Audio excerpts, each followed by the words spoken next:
அப்பாவுக்கு வயசாயிருச்சு, அதனால கொஞ்சம் தள்ளாடி நடக்கிறாரு. அவருக்கு வயசாயிருச்சுல்ல. இது வந்து ஒரு சாதாரணமான ஒரு எக்ஸாம்பிள் சொல்கிறேன். ஆனால் டிரான்ஸ்ஃபார்ம் மைண்ட்னா என்ன? அவர்கள் முதிர் வயதிலும் கனி தந்து பசுமையும் புஷ்டியுமாயிருப்பார்கள். வயசான ஆளு புஷ்டியா தான் இருக்கணும், வயசான ஆளு கனி கொடுத்து தான் இருக்கணும், வயசான ஆளு ஸ்ட்ராங்கா தான் இருக்கணும் என்கிற மனநிலை உனக்கு இருக்கும் என்றால் you have a transformed mind. கையை நல்லா தட்டு.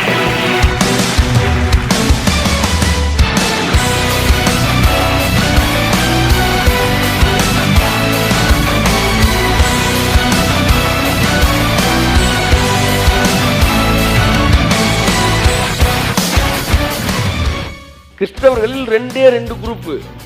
ஒன்னு கன்வின்ஸ்டு மைண்ட், இன்னொன்னு டிரான்ஸ்ஃபார்ம்டு மைண்ட்.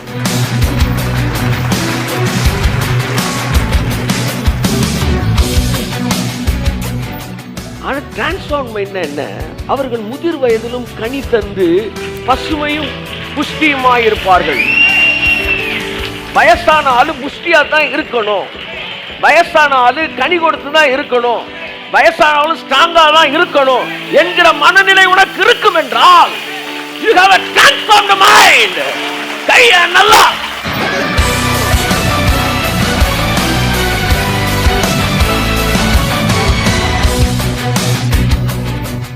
அப்பாவுக்கு வயசாயிருச்சு, அதனால கொஞ்சம் தள்ளாடி நடக்கிறாரு. அவருக்கு வயசாயிருச்சுல்ல, அப்படின்னா நான் கன்வின்ஸ் ஆயிட்டேன்னு அர்த்தம்.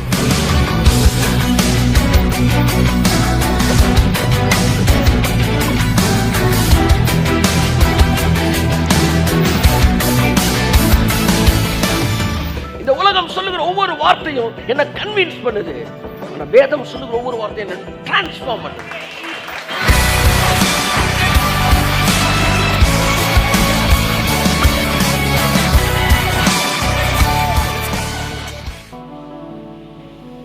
God bless you. சிலர் சொல்லுவாங்க, சின்ன சின்ன விஷயங்கள்லாம் நீங்கள் ஒரு நாத்தியவாதி ஒருத்தர் சொன்னானா, ஒரு ஆத்தியவாதியை பார்த்தீங்க பாருப்பா, உன் லைஃப்பில் வந்து நீ எதுக்கோ ஜோம் பண்ணுற அந்த நேரம் பார்த்து யதார்த்தமாக ஒன்று நடந்தது. 1990 கேட்ட ஒரு விஷயம் அது. யதார்த்தமாக ஒன்று நடந்துருது, உடனே அதை கடவுள் செஞ்சார்டா. எங்கள் வாழ்க்கையில் அது நடக்குது, நீ தான் அதை போட்டு ரொம்ப பெருசாக்குற அப்படின்னு. 93 கேட்டேன் இந்த விஷயம். அப்போ இவன் போய் ஜோம் பண்ணான், என்ன ஆண்டவர் இவர் இப்படி சொல்கிறாரு, எங்கள் வாழ்க்கையில் நடக்குது, நீ தான் அதை போட்டுவிட்டு பெரிய வந்து பிளிர்ற யானை பிளிர்ற மாதிரி அது எல்லாருக்கும் நடக்குதாண்டா உனக்கு நடக்குது, நீ உடனே ஜபத்தோட கனெக்ட் பண்ணிடுற, அது யதார்த்தம் தான்டா அப்படின்னா. எனக்கு கர்த்தர் சொன்னார், அவன்கிட்ட போய் சொல்லு, அது யதார்த்தம்னாலும் அந்த யதார்த்தம் எங்கள் வாழ்க்கையில் நிறையா நடக்குதுடா, உங்கள் வாழ்க்கையில் அந்த யதார்த்தமே நடக்கிறது இல்லைடான்னு போய் சொல்லுங்க சொன்னான். ஆமாம் யதார்த்தம் தான், ஆனால் ஏன் அந்த யதார்த்தம் எங்கள் வாழ்க்கையில் மட்டும் நிறையா நடக்குது, உங்கள் வாழ்க்கையில் நடக்கிறது இல்லை? பாசிட்டிவ் மைண்ட் செட்டு நல்லா தெரிஞ்சுக்கங்க. எலியா சொன்னான், போய் மழை வருதான்னு மேகம் இருக்கான்னு பாடுறான்னா, அவன் இல்லை சார்னா விடலை, அவன் இன்னொரு தடவை பாடுறான்னா, அவன் திரும்ப பார்க்குறான், இல்லை சார்னா போடா போய் பாடுறான்றான். அதாவது ஊரே இல்லைன்னாலும் உலகமே இல்லைன்னாலும் தேவன் மேலே நம்பிக்கை இருக்கிறவன் வர்ற வரைக்கும் பார்ப்பான். ஆமென் ஆமென் ஆமென். அதனால் திரும்ப பாருன்னு கடைசியாக போய் பார்த்துட்டு, சார் எவ்வளோ பெரிய வானம், அவ்வளோ பெரிய வானத்தில் ஒரு உள்ளங்கை அளவு எல்லாம் சொல்லுங்கள் ஒரு மேகம் வருது சார்னா. 6 தடவை பெசிமிஸ்டாக இருந்தவன் எலியா போட்ட ப்ரெஷரில் ஆப்டிமிஸ்டாக மாறிட்டான். அது வரைக்கும் வெறும் வானத்தையே பார்த்தவன் கடைசியில் பிறகு எதையும் பார்க்காட்டி விட மாட்டார் போலன்னு ஏதாச்சும் ஒரு தெரியுதான்னு பார்த்து உள்ளங்கையை பார்த்துட்டான். உள்ளங்கை மேகம்னு என்னங்க, இந்த நாயர் கடையில் விற்கிற வடை மாதிரிங்க, அது வடை சைஸுக்கு ஒரு மேகம் வருது. எல்லாம் வெறும் வானத்தை பார்த்தான், எலியா மட்டும் அந்த மேகத்தை பார்த்தான். பார்த்துட்டு சொன்னா, வேகமாக போயிரு, பெருமழை ஒன்று அடிக்க போகுது அப்படின்னா. என்ன ஒரு ஆப்டிமிஸ்ட் பாருங்க. ஒண்ணுமே இல்லாதப்ப அதுக்குள்ள இருக்கிற ஒரு நல்லதை பார்த்து அங்கதான்டா கர்த்தர் நிற்கிறார்னா. உனக்கு பார்க்க தெரியல, உனக்கு ஒரு மேகம் இல்லையா, கையளவு மேகம் இல்லையா, பக்கத்துல சப்புன்னு ஒன்று கொடுத்து கேளுங்க, கையளவு மேகம் இல்லையா, கேட்கல சவுண்டு சப்புன்னு இருக்கணும். பெரிய லெவல்லலாம் உங்களுக்கு தெரிய வேண்டாங்க. பெரிய லெவலில் பார்த்தா முனுசாமி குப்புசாமி நம்புவான் சார். நாங்களாம் ப்ராஃபட் சார். எங்களுக்கு பெரிய லெவல் தேவையில்லை, எங்களுக்கு சின்ன லெவல் இருந்தாலே. ஆமாம், நீங்கள் ஒரு தீர்க்கதரிசி. சட்டுங்க கையை. ஒரு நாட்டை செழிப்பாக்குவதற்கு எங்களுக்கு உள்ளங்கை அளவு அடையாளம் போதுமானது. ஆமேன் ஆமேன் ஆமேன். ஏன்னா இம்யூனிட்டி லெவல் எங்களுக்கு கூட இருக்கு. ஒரு டோஸ் லைட் அப்படி ஏற்றினாலே நாங்கள் ஜகதகன் ஹல்க் மாதிரி ஆயிரும். ஆமாம், சிலருக்கு என்னதான் வந்து பாட்டிலாக ரத்தம் ஏற்றினாலும்.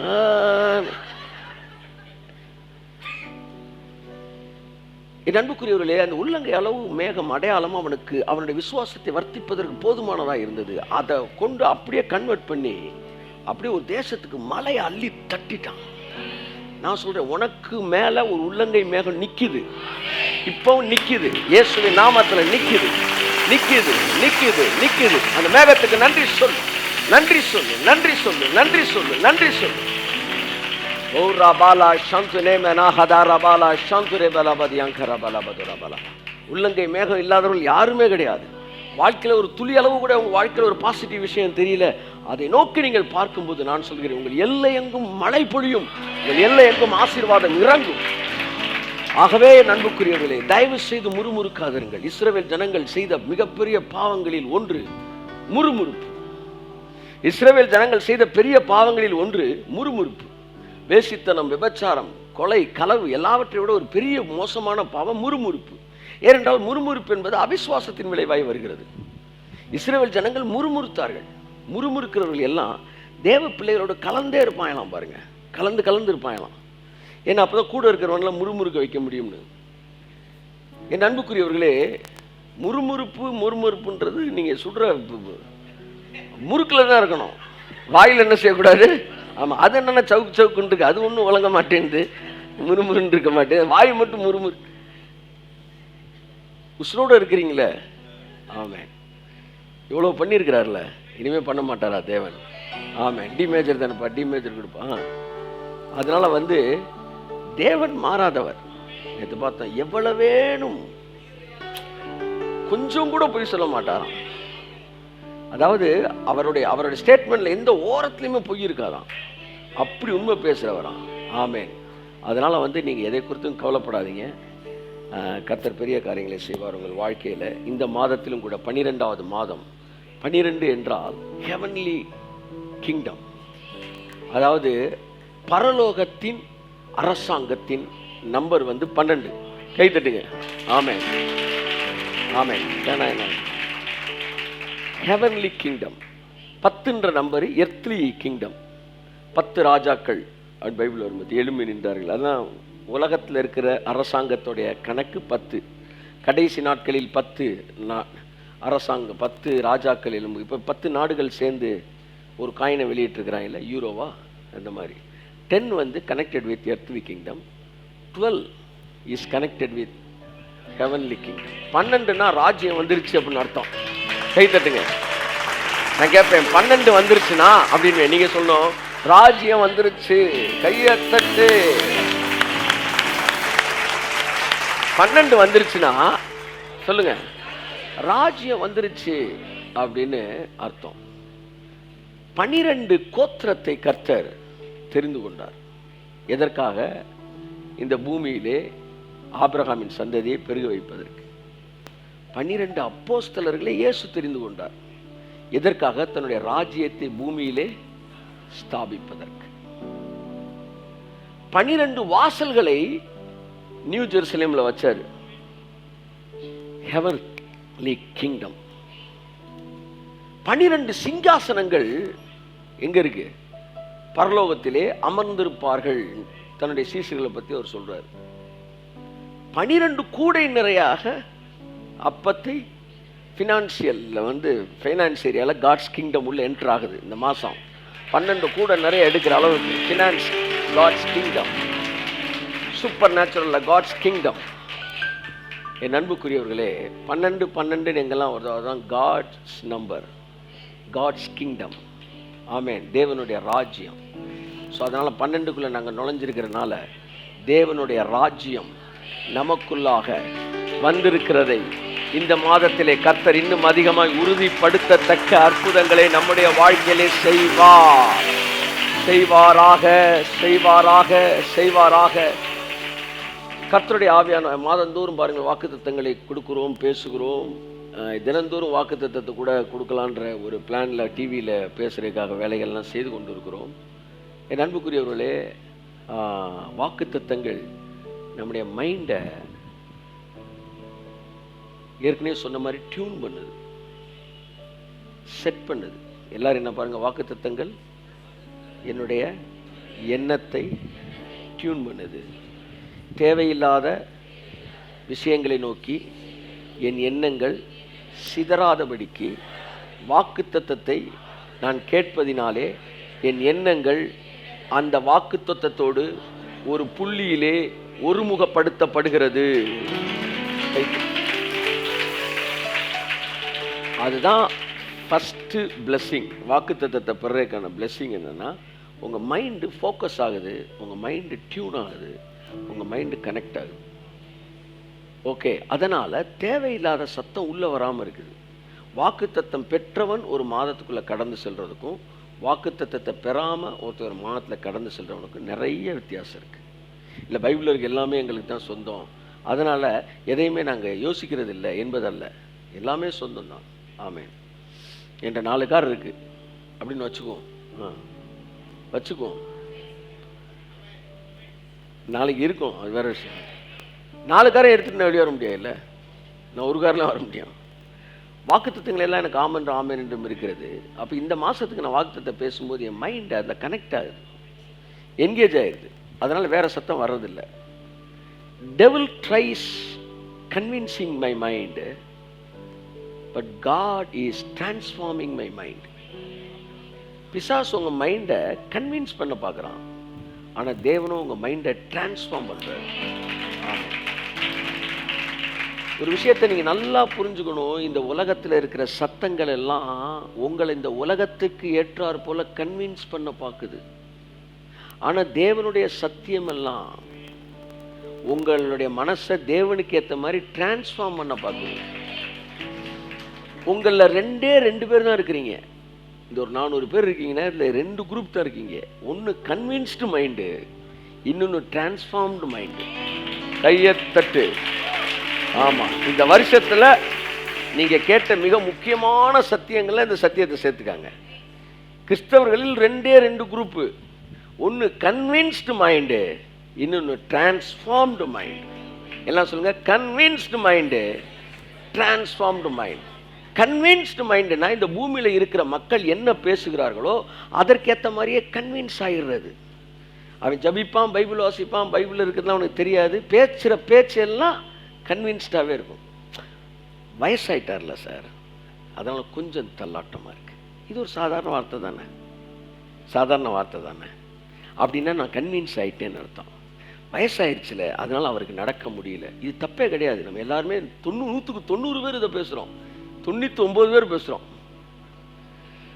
அப்பாவுக்கு வயசாயிருச்சு, அதனால் கொஞ்சம் தள்ளாடி நடக்கிறாரு, அவருக்கு வயசாயிருச்சுல்ல. இது ஒரு சாதாரணமான ஒரு எக்ஸாம்பிள் சொல்கிறேன். ஆனால் டிரான்ஸ்ஃபார்ம் மைண்ட்னா என்ன?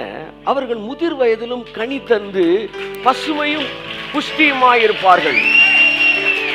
வயசான ஆளு புஷ்டியா தான் இருக்கணும், வயசான ஆளு கனி கொடுத்து தான் இருக்கணும், வயசானாலும் ஸ்ட்ராங்கா தான் இருக்கணும் என்கிற மனநிலை உனக்கு இருக்கும் என்றால் you have a transformed mind.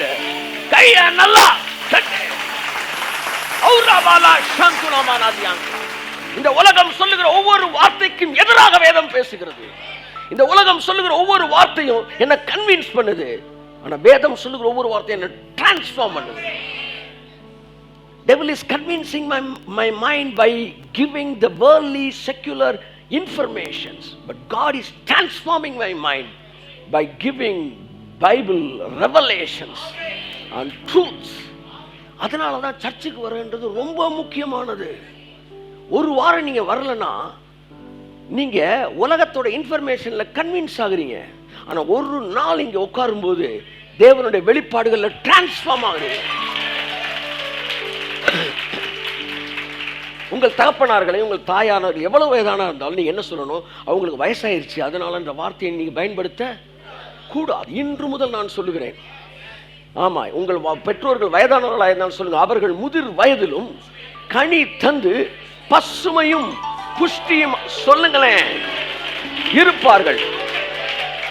எவன் ஒருவன் தன் தகப்பனுக்கும் தாய்க்கும் விசுவாசத்தை ஆப்ரேட் பண்றானோ அவன் லைஃப்ல விசுவாசத்தை ஆப்ரேட் பண்றது ஈஸியா இருக்கும். எங்க அப்பாக்கே ஆப்ரேட் பண்ணிருக்கேன்.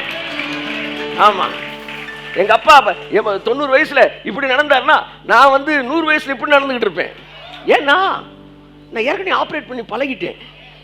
ஆனா உங்க அப்பா அம்மாவுக்கு நீங்க ஆப்ரேட் பண்ணலன்னு வச்சுக்காங்களேன், அவங்களுக்கு எதை ஆப்ரேட் பண்றீங்களோ அதுதான் உங்களுக்கு ஆப்ரேட் ஆகும். உங்க அம்மா அப்பா வயசாயிட்டாங்கன்னு சொல்லும்போது நீங்களும் வயசாகும்போது அதே சத்தம் தான் உங்களுக்குள்ள வரும், வயசாயிருச்சுல. ஆனால் அங்கே நீங்கள் அக்செப்ட் பண்ணாமல் ஃபைட் பண்ணி நோ, நான் வேர்ட் ஆஃப் காடை தான் விசுவாசிக்கிறேன் சொல்லி சொல்லி சொல்லி ப்ராக்டிஸ் பண்ணும்போது உங்கள் வயசு வரும்போதெல்லாம் கேஷுவலாக தட்டி விட்டு போயிட்டே இருக்கு. ப்ராக்டிஸ் பண்ணுங்க, அது அவங்களுக்கு ஆசீர்வாதம் இருக்குதோ இல்லையோ, அடுத்து உங்களுக்கு ஆசீர்வாதம். ஆமென், ஆமென், ஆமென். நீங்கள் சொன்னது பேசுனது நீங்கள் எடுத்த எல்லா பாயிண்ட்டும் 85 வயசில் உங்களுக்குள்ள ஓடும். ஜகன்னு 120 வயசில் சொல்கிறான். யாரு? மோசே. எங்கள் ஆயுஷ் நாட்கள் 70 வருஷம், வெள்ளத்தின் மீதால் 80 வருஷம் எழுதிட்டு அவன் 120 வயசில் சொல்கிறான், என் கண்கள் இருள் அடையவில்லை, நான் யுத்தத்திற்கு போக்கும் வரத்துமா இருக்கிறேன். நம்மள வயசான எங்கடா அந்த வாக்கிங் ஸ்டிக்ன்றோம். அப்பா இறந்துட்டாராம், ஒரு அண்ணன் 3 பேர் இருக்கிறாங்க. ஒருத்தன் சொல்றான், நீ அல்ற காசு நிறைய வச்சிருக்க, நீ அடக்கம் பண்றதுக்கு நீ நிறைய காசு போடு. இவன் சொல்றானா, என்கிட்ட இருக்கு, ஆனா நீங்க தான் தின்றுக்கீங்க, உட்காந்து அறிவு கட்டத்தனமா பேசிட்டு இருக்கிறீங்க. ஏன்டா வாங்கி நல்லா தின்னீங்க, இப்ப கையில இருந்து காசு எடுக்கிறீங்களா யோசிக்கிறீங்க, வெக்கமா இல்லை உங்களுக்குலாம்? காசை கட்டி பிடிச்சிட்டு சாகுங்கடா அப்படின்லாம் திட்டிட்டு. ஏண்டா பெத்த அப்பனுக்கு செலவழிக்க தெரியல உங்களுக்கு? ஏண்டா நீங்களும் வாங்கி நல்லா தின்னீங்க, அப்பனுக்கு செலவழிக்காம அந்த காசை கட்டி பிடிச்சி கல்ட்டில் சாகவாட போறீங்க, செலவழிச்சு பழகுங்கடா அப்படின்னு அவன் திட்டான். உடனே நடுவில் இருக்குன்னு சொல்றான், திட்டிக்காங்கடா. ஆமா சொர்க்கம் மதுவில்ன்ட்டு அப்படியே போயிட்டு இருக்கோம். இப்படி ஒரு மாதிரி இவங்களுக்குள்ள பஞ்சாயத்து நடந்துக்கிட்டு உடனே நடுவில் ஒரு டெட் பாடி இருக்கு. டக்குனு உங்கள் அப்பா எந்திரிச்சா, நான் இன்னைக்கு ஒருத்தனும் சண்டை போடுவான்டா, அங்கே வாக்கிங் ஸ்ட்ரீட்டுக்கு எடுங்கடா, சுடுகாட்டுக்கு நான் நடந்தே வந்துடுறேன்டா. அந்த மாதிரி நம்மளாம் வயசான உடனே அந்த வாக்கிங் ஸ்ட்ரீட் எங்கே இருக்கு அப்படின்னு தேடுறோம். ஆனால் மோசே அந்த கத்தி அந்த அந்த வாழை எங்கே வச்சுட்டு ஏறான்றான், எடுறா அமெரிக்கன் படம் எடுத்து ஏறா. 120 வயசுல அந்த கத்தி ஏறான். ஆறுறா நீங்க கையா தட்டுக்க. நல்ல மனிதர்களை மனதில் வைத்திருக்க வேண்டும். ஆமா, நல்ல மனிதர்களை மனதில் வைத்திருக்க வேண்டும், நல்ல சாட்சிகளோடு இணைக்கப்பட்டிருக்க வேண்டும். எடுறா அந்த கத்தி என்றான். எழுதுறாரு, எனக்கு அடைக்கலமாக கொண்ட உன்னதமான கர்த்தரை உனக்கு தாபரமாய் கொண்டாய், ஆகையால் பொல்லாப்பு உனக்கு நேரிடாது, வாதை உன் கூடாரத்தை அணுகாது. அந்த வசனத்தை வாசிமா.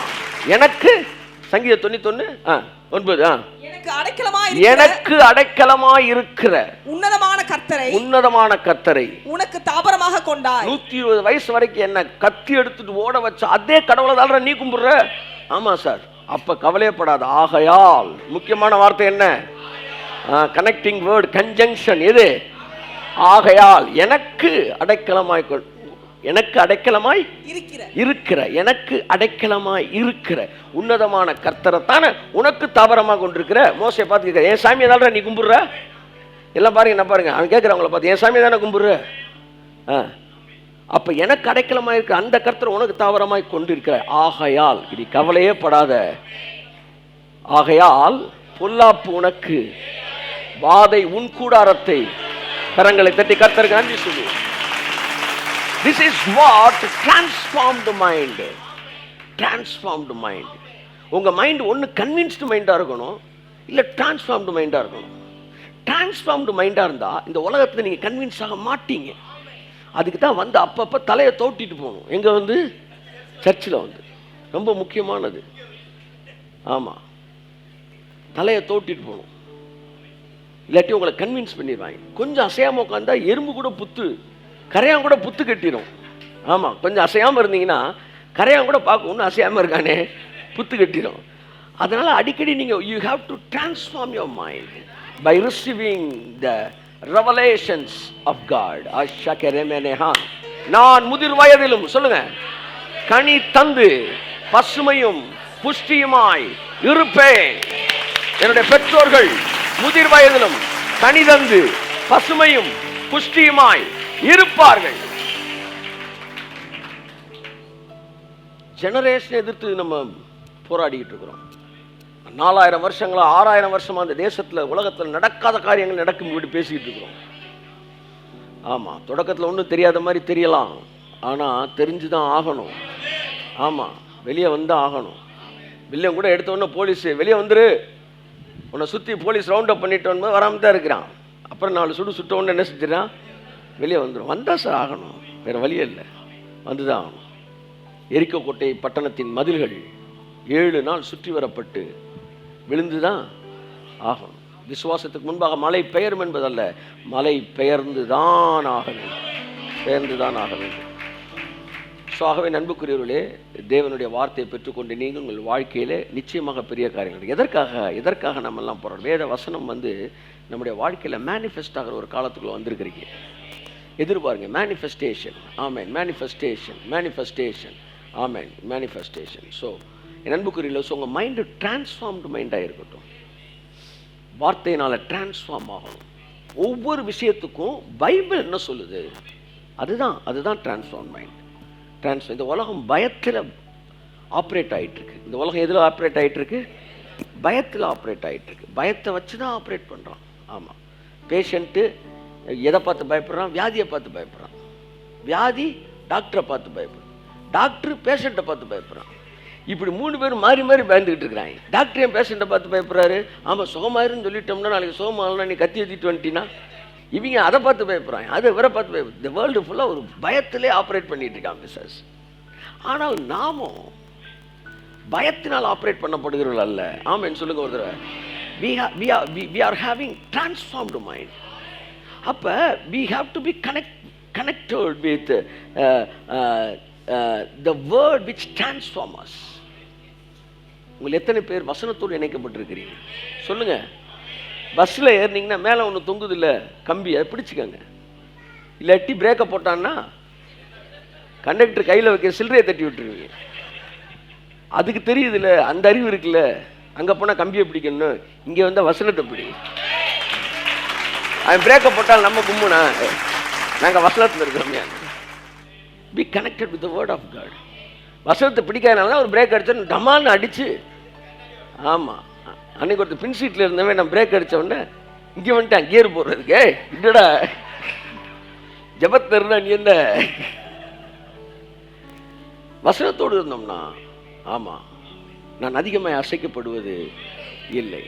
நான் உங்களுக்கு இந்த வருஷத்தின் கடைசியில் சொல்கிறேன், உங்கள் வாழ்க்கையில் ஒவ்வொரு பகுதி, உங்கள் பிள்ளைகளை குறித்த வசனங்கள், உங்கள் பெற்றோரை குறித்த வசனங்கள், உங்கள் மனைவியை குறித்த வசனங்கள், உங்கள் கணவரை குறித்த வசனங்கள், வேதம் என்ன சொல்லுது, என் லைஃப் எப்படி டிசைன் பண்ணப்பட்டிருக்கணும், எதிர்காலம் எப்படி இருக்கு, என் ஆரோக்கியம் எப்படி இருக்கணும், என் இருதயம் எப்படி இருக்கணும், என் நுரையீரல் எப்படி இருக்கணும், என்னுடைய சுவாசம் எப்படி இருக்கணும், என் பார்வை எப்படி இருக்கணும், எல்லாம் பைபிள் என்ன சொல்லுது.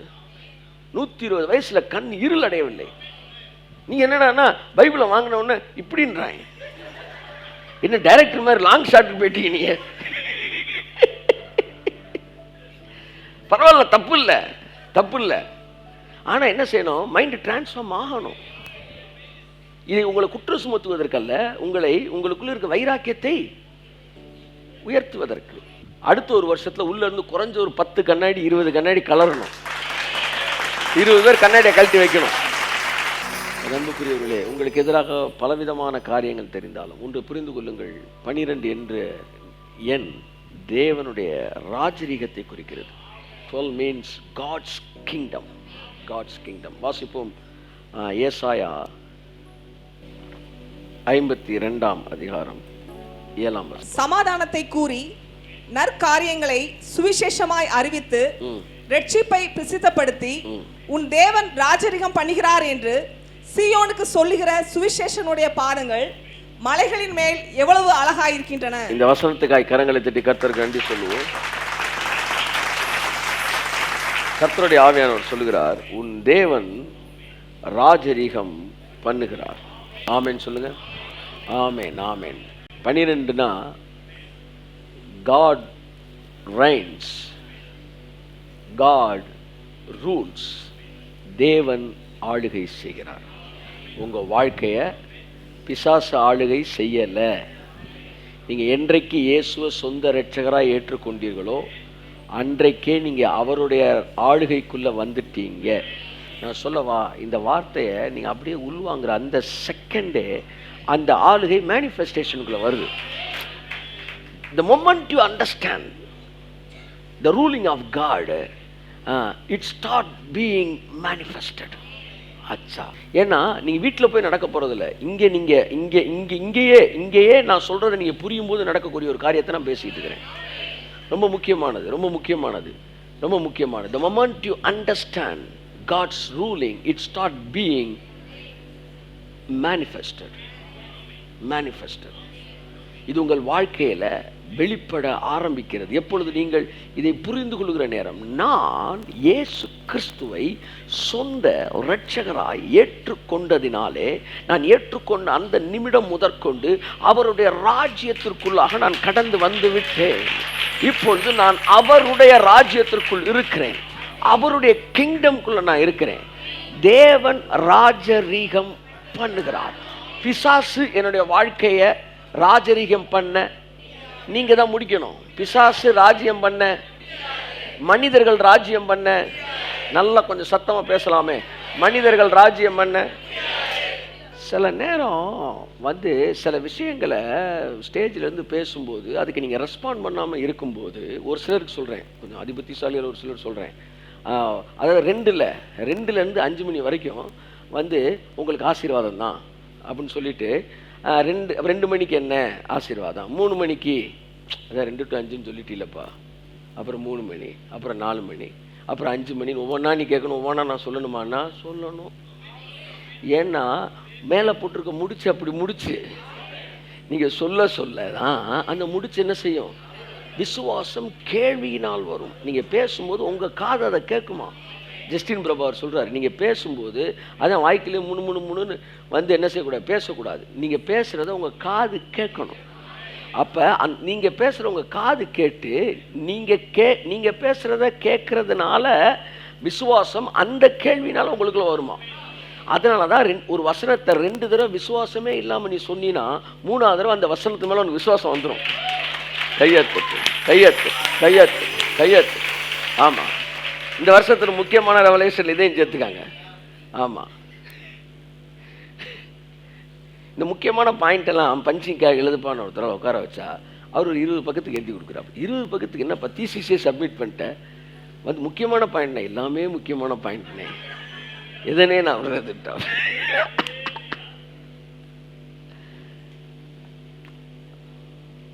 உங்க வாழ்க்கையை பிசாசு ஆளுகை செய்ய, உங்க வாழ்க்கையை மனிதர்கள் ஆளுகை செய்ய, உங்க வாழ்க்கையை மருத்துவர்கள் ஆளுகை செய்ய, உங்க வாழ்க்கையை வியாதிகள் ஆளுகை செய்ய, உங்க வாழ்க்கையை இயற்கை ஆளுகை செய்ய, உங்கள் வாழ்க்கையை ஒரே ஒருவர் தான் ஆளுகை செய்ய முடியும்.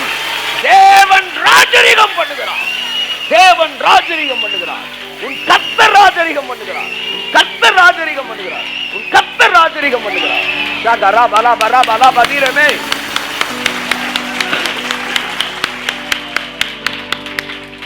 நான் ஒரு ஆளுகைக்கு கீழாக இருக்கிறேன்.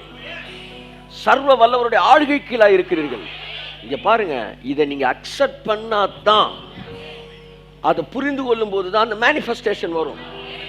அதை நீங்கள் புரிந்து கொள்ளாத போது, இல்லைங்க என் வாழ்க்கையில் இவ்வளவு நடந்துகிட்டு இருக்குங்கன்னு நீங்க ஃபேக்டை பத்தியே பேசிட்டு இருந்தீங்க. உங்க வாழ்க்கையில ஃபேக்ட் தான் ஆளுகை செய்யும். நான் ட்ரூத்தை பத்தி பேசிட்டு இருக்கிறேன். நான் சொல்றேன், ஃபேக்டை பார்த்து வாழ்ற வாழ்க்கை கன்வின்ஸ்டு மைண்டு, ஆனா ட்ரூத்தை பார்த்து வாழ்ற வாழ்க்கை transformed mind. we are going to manifest the, இல்லாட்டி எப்படி சொல்ல வந்து convert the truth into fact. நீங்க இன்னைக்கு ட்ரூத்தா பேசிட்டு இருக்கிறது நாளைக்கு ஃபேக்டா மாறப்போகுது. இந்த நாளில நீங்க ட்ரூத்தை நம்புனீங்கன்னா 15 நிமிஷத்துக்குள்ள ட்ரூத் என்னவாமா போகுது? ஃபேக்ட் ஆக போகுது. ட்ரூத்துன்னு என்ன, ஃபேக்ட்னா என்ன? ஆமாம், நீங்கள் திடீர்னு வருஷத்துக்கு ஒரு தடவை சர்ச்சுக்கு வருவீங்க, உங்களுக்கு திரும்ப திரும்ப அதே எடுக்கிறதா? திரும்ப ரிவர்ஸில் போய் நீங்கள் யூடியூப்பில் பார்த்துக்காங்க அப்படின்னு சொல்ல முடியல. ஆமாம், பெத்த மனம் பித்து அப்படின்றாங்க. ஃபேக்ட்னா என்ன, ட்ரூத்துனா என்ன? ஃபேக்ட்னா அவங்க கண்ணில் பார்க்கறது ஃபேக்ட், உண்மை. ஃபேக்ட்னா உண்மை, ட்ரூத்னா சத்தியம். சத்தியம் என்பது உண்மையோட பல மடங்கு வல்லமையானது. உண்மை கண்ணுக்கு தெரியும். பூமி தட்டையா உருண்டையா? எங்க வெளியே போய் நில்லுங்க. எப்படிங்க இருக்கு? தட்டை.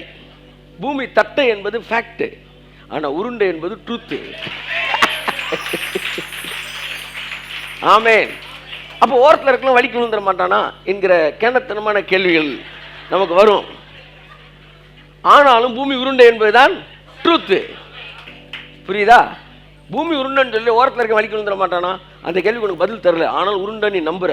அப்படிதான் கர்த்தர் சுகம் தர்றாரு. அப்போ ஊரில் இருக்க ஹாஸ்பிட்டல்லாம் காலி ஆயிருமா அப்படின்னு உன் கேள்வி கேட்டாலும், ஆமா, கர்த்தர் சுகம் தர்றவர் தான். நாளைக்கு அது நடக்கத்தான் போகுது. ஆமே. ஏண்டா உருண்டைன்னு சொல்ற, ஓரத்தில் இருக்க வலிக்கு விழ மாட்டான்னு சொல்ற? அப்ப டாக்டர்ஸ்லாம் தேவை இல்லையா? தேவைதான். எதுக்கு தேவை? சோகம் கொடுக்கறதுக்கு இல்லை, சோகம் கொடுத்த அப்புறம் சோமாயிருச்சான்னு பார்க்கறதுக்கு. ஆமாம், அதுக்கு தான் ஃபுல்லாக படிச்சுட்டு வந்திருக்கிறீங்க. எல்லாம் ஒர்க் ஆகுதா? ஸ்கேனிங் மிஷின் எதுக்கு? திரும்ப வந்து புது கிட்னி வந்திருக்குன்றதை காட்டுறதுக்கு தான் ஸ்கேனிங் மிஷின். புது நுரையீரல் வந்திருக்கு, காட்டுறதுக்கு ஸ்கேனிங் மிஷின். ஆமாம். ஸோ இவங்கெல்லாம் படிக்கட்டும். படித்து நாளைக்கு நடக்க போகிற அற்புதங்களை இவங்க எவிடன்ஸ் கொடுப்பதற்காக தேவன் வைத்திருக்கிறார். அப்போ நல்லா கவனிங்க. ஃபேக்ட்னா என்னன்னா உண்மை, ட்ரூத்துனா சத்தியம். இந்த ஃபேக்ட்டுக்கும் ட்ரூத்துக்கும் இருக்கிற ஒரு தொடர்பு என்னன்னா, இந்த ட்ரூத் வந்து ஃபேக்டை மாற்றும், ஆனால் ஃபேக்ட் ட்ரூத்தை மாற்ற முடியாது. யாரெல்லாம் கடவுளோட பேசலையோ அவன்லாம் ஃபேக்ட்லேயே வாழ்கிறான். எவன்லாம் கடவுளோட பேசுகிறான் அவன்லாம் ட்ரூத்லேயே வாழ்கிறான். எனக்கு காய்ச்சல் அடிக்கிறது, இது ஃபேக்ட். அது என்ன மாத்திரங்க? அனாசினா? பேராசிட்டமாலா? என்ன ஃபுல்லாக சொல்லுங்க. பேராசிட்டமால், குரோசின், எரித்தோமைசின், எந்தோமைசின், Crocin. It is your sin. ஒருத்தர் சொன்னாப்ல, எல்லாம் சின்னு சின்னு முடியுது சார், தட்ஸ் மைசின். குரோசின் என்னது? சரி, தலைவலி என்னது? மெட்டாசின். அனாசின். அனாசின் அனாசின் ராதம்சின். தலைவலி. தலைவலி ஃபேக்ட், அனாசின் ட்ரூத்து. சரியா? தலை வலிக்குதா? உண்மை. வலிக்குது, உண்மை. இப்போ இந்த ட்ரூத்தை என்ன செய்கிறேன்? பைக்கில் போட்டோன்னே கொஞ்ச நேரத்தில் ஃபேக்ட் மாறிடுது. ட்ரூத் என்ன செய்து? எஸ்டாப்ளிஷ் ஆயிடுது. அப்படித்தான் நீங்கள் சுகமில்லாமல் இருக்கிறீங்க, அது ஃபேக்டு.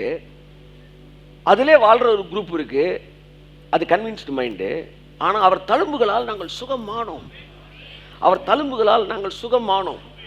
நாங்கள் இதை நம்பவில்லை, இதை சொன்னவரை நாங்கள் நம்புகிறோம் என்ற இடத்தில் நீங்கள் இருக்கும்போது உங்கள் மைண்டு டிரான்ஸ்ஃபார்ம் ஆகுது. மெய்யாகவே இன்னைக்கு காலையில் நான் வாசித்தப்ப கர்த்தர் என்கிட்ட வந்து ரொம்ப பேசினார். அந்த வசனத்தில் என்ன சொல்றார்? மெய்யாகவே நான் உன்னுடைய பாடுகளை சுமந்து, உன்னுடைய துக்கங்களை, உன் பாடுகளை ஏற்றுக்கொண்டு உன் துக்கங்களை சுமந்தேன்.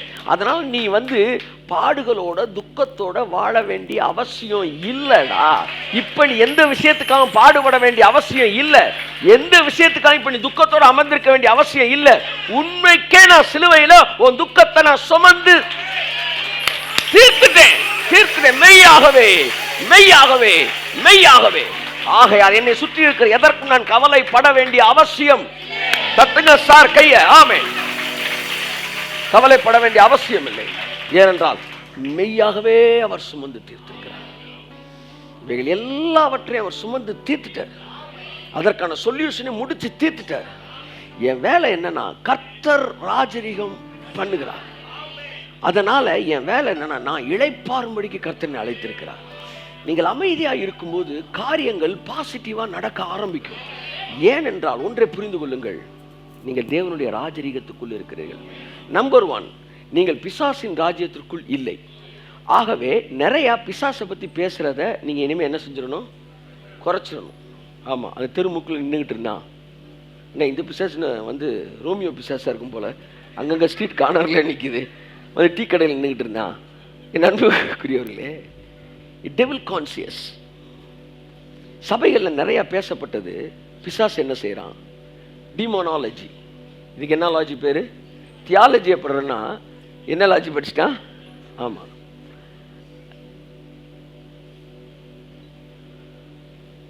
இந்த மனநிலை ரொம்ப மோசமானது. பிசாசு பின்னாடியே உங்கள் மைண்டை செட் பண்ணியே வச்சுருக்கோம். அதிகமாய் பிசாசை பற்றி ப்ரீச் பண்ணுறதே ஒரு பிசாசு தான்றார் ஒருத்தர். பிசாசை பற்றி ரொம்ப ப்ரீச் பண்ணால் அதுவே, ஏன்னா பிசாசு என்பவன் ஒரு வல்லமையற்ற மனிதன் தான் புதிய ஏற்பாட்டில்.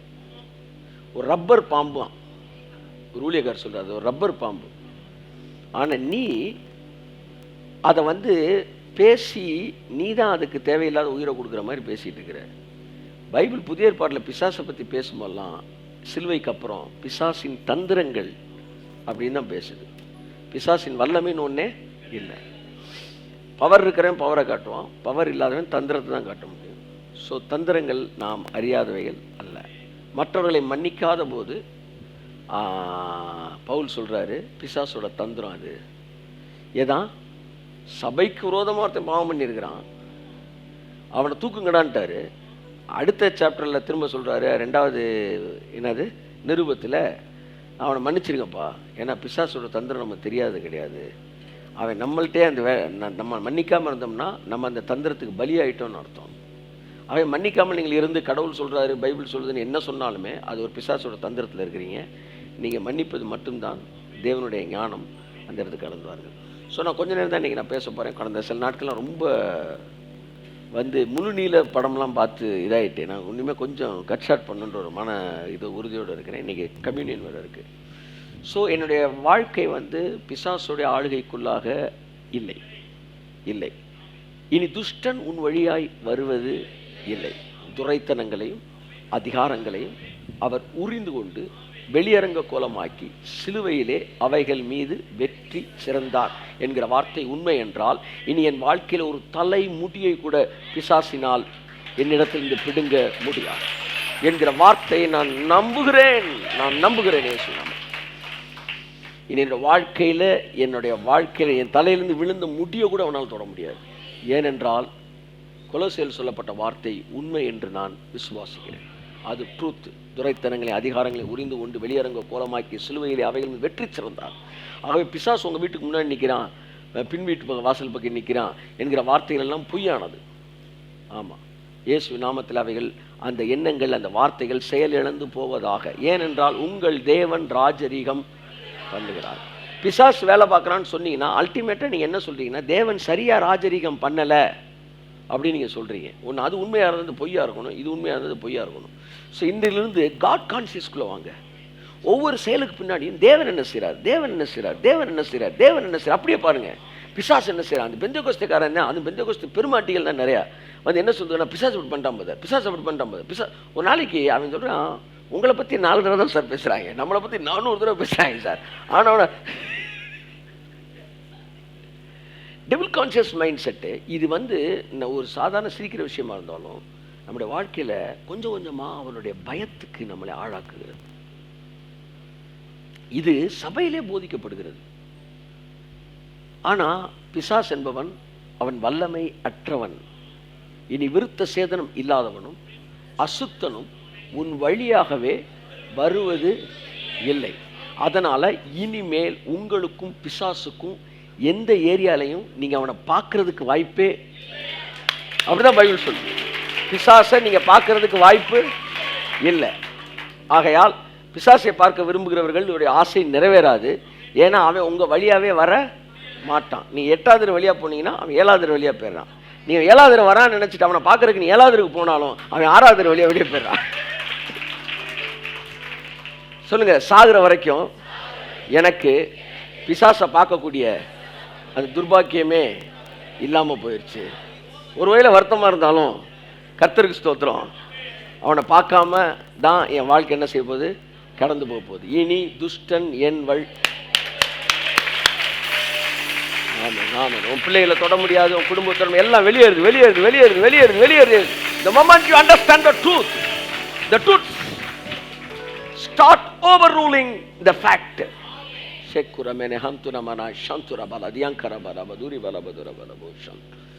சொல்லுங்க, சொல்ல சொல்ல சொல்ல சொல்ல சொல்ல இதுவரைக்கும் எந்தெந்த பகுதிகள்லாம் அறியாமையினாலே பிசாசை நீங்க அனுமதித்திருந்தீர்களோ, எந்தெந்த பகுதியெல்லாம் அறியாமையால இருள் உங்கள் வாழ்க்கையில் ஆளுகை செய்து கொண்டிருந்ததோ, இல்லை எனக்கும் பிசாசுக்கும் நீ சம்பந்தம் என்பது இல்லை என்று வேதம் மிக தெளிவாய் சொல்லி இருக்கிறபடினாலே, இனி துஷ்டன் என் வழியாய் வருவது இல்லை என்று வேதம் தெளிவாய் சொல்லி இருக்கிறபடினாலே, அந்த வார்த்தையோடு இப்பொழுது நான் இணைக்கப்படுகிறேன், அந்த வார்த்தையை நான் நம்புகிறேன், அந்த வார்த்தையை நான் புரிந்து கொள்ளுகிறேன் என்று சொல்லுகிற மாத்திரத்திலே இதுவரை எந்தெந்த பகுதிகளெல்லாம் அசுத்த ஆவிகள் பிசாசுகளின் இருள் உங்கள் வாழ்க்கையில் மூடி இருந்ததோ அவையெல்லாம் இந்த நிமிஷத்தில் விலகி ஓடுகிறதை கண்கள் இயேசுவின் நாமத்தினாலே விலகி ஓடுகிறது உங்கள் வாழ்க்கை பார்க்கும்.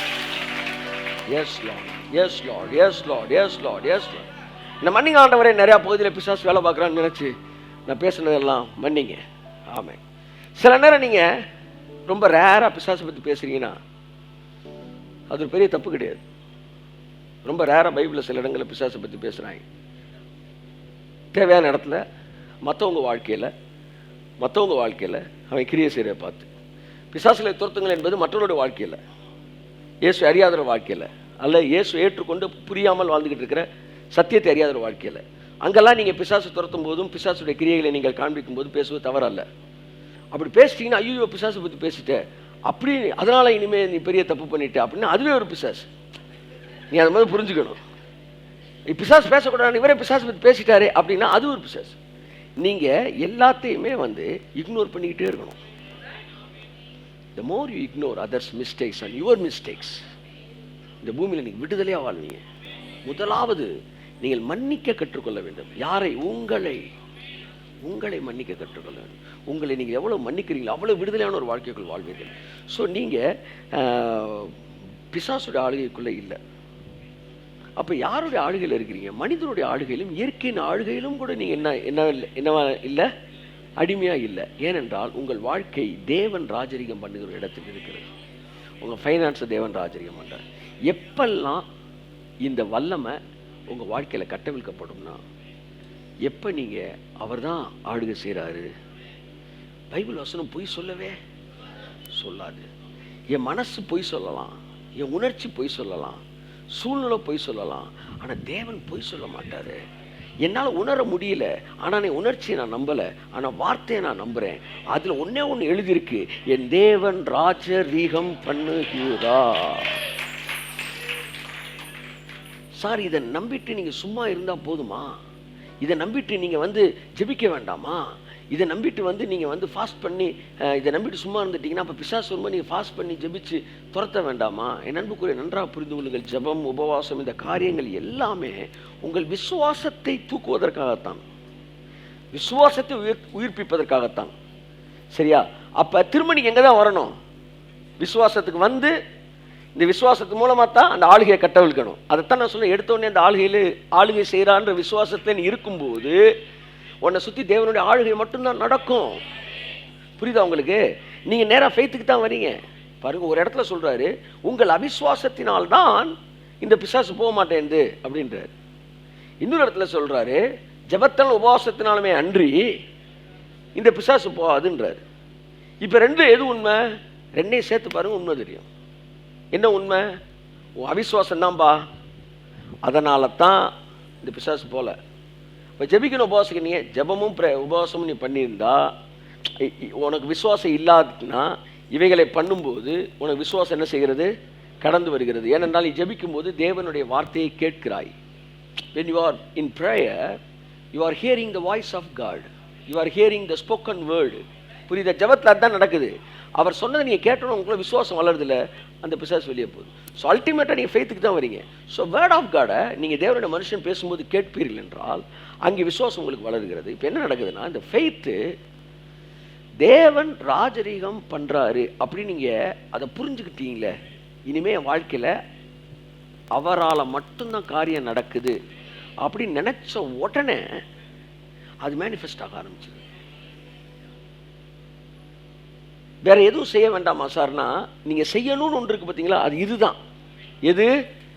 நான் தேவனுடைய ராஜ்யத்துக்குள்ள இருக்கிறேன், தேவன் தான் என் வாழ்க்கையில ராஜரீகம் பண்ணிக்கிட்டு இருக்கார்.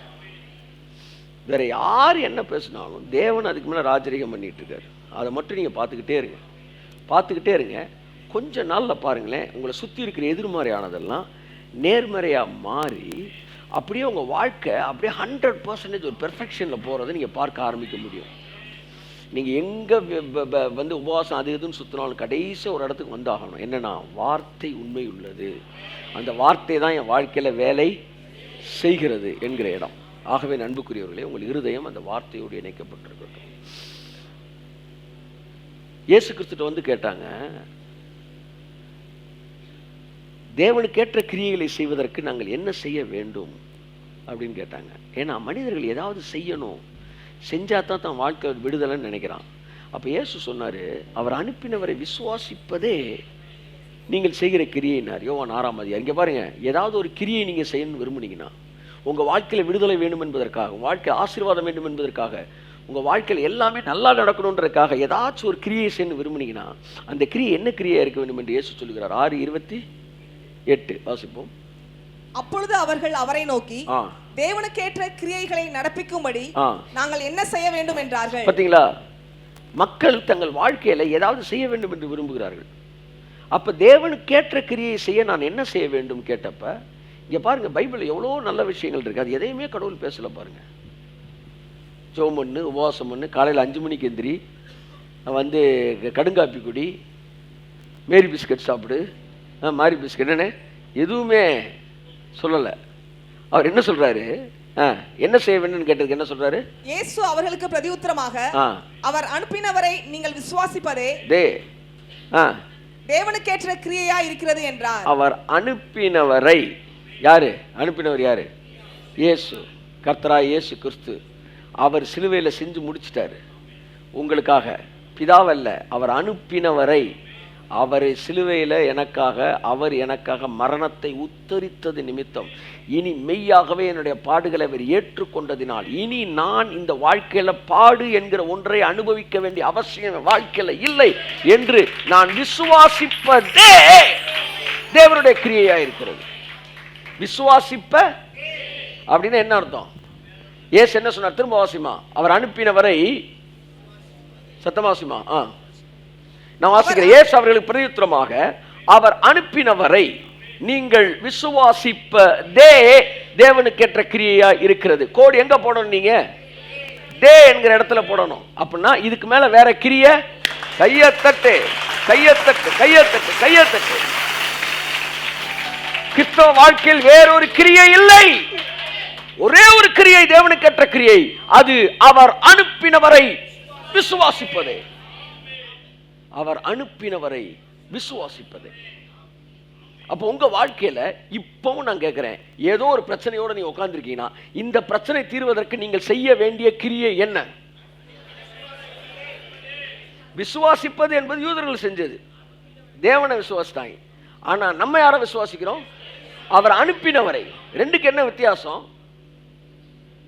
அனுப்பப்பட்டவர், இந்த அனுப்பினவர் இருக்கார் பார்த்தீங்களா, அனுப்பப்பட்டவர், அவரை வந்து சிலுவையிலே இந்த காரியத்துக்கு தேவையான ஒரு கரையத்தை அவர் கொடுத்திருக்கிறாரு. அந்த கரையம் கொடுக்கப்பட்டிருக்கிறபடினால் இப்பொழுது இந்த பிரச்சனை எனக்கு ஆசீர்வாதமாக மாறித்தான் ஆக வேண்டும். ஏனென்றால் எனக்காக இதற்காக ஒரு கரையம் அங்கே கொடுக்கப்பட்டிருக்கிறது.